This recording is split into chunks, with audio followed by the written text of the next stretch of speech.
Guys, so a couple of things real quick. What's the hardest part of being a dog trainer? And what would you call yourself? I know you say you're a human trainer, but what's the hardest part, man? The business side. The dogs are really easy. They want to work for you. They want to please you. That's what they were bred and designed for. So getting the people to understand why the dog is doing A, B, and C is probably the hardest part, and then making it make money.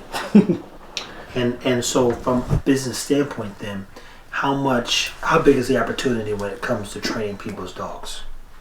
Well, this man that's a little smarter than me said $100 million, so it's a big market for it, and we just got to get in and tap in and figure out our place. And mind you, people, that number is predicated on the fact that it's not the training part, it's the education. And so many other components that go to it, believe me. It is not like, oh, I'm going to train this dog and do that number. No, it's a brand, it's a business. It's so many things that we're working on as we figure out how to build communications. Jamil, what's one of the things you learned that basically got you to walk down this road with him via getting your own dog? Well, I guess personally is the commitment to actually having to do something. And it can go back to even with trying to train a dog for somebody, that it's going to take a commitment that you have to do. But I guess I'm just myself personally, it just helped me just grow myself more. It's not really about the dogs, it's really more about me. And so then what have you learned about yourself? That if I commit to something, it could happen. You see, you had some commitment issues, huh? Well, yeah, like just sticking to something, and it's doing something different. So guys, a lot of times what I've learned is when people can't a lot of times see the stuff through is again, if you don't have a vision for it.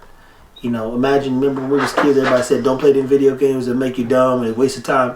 Now it's a kid making $6 million playing video games, people twitching, making mad money, $200,000 a month doing video games. I bet they're like, look, boy, you better go play that game and get good at it. So many things people look at the wrong way, or in some cases, sometimes the market lacks maturity. I've been talking about that quite a bit. So the market matured, and now every NBA team has a gaming team. You say, it don't sound too crazy now, because a lot of those kids, aka young athletes, grew up playing games. So it's a way to connect to even a younger audience, while also basically getting more people to watch the NBA, especially from the NBA 2K standpoint.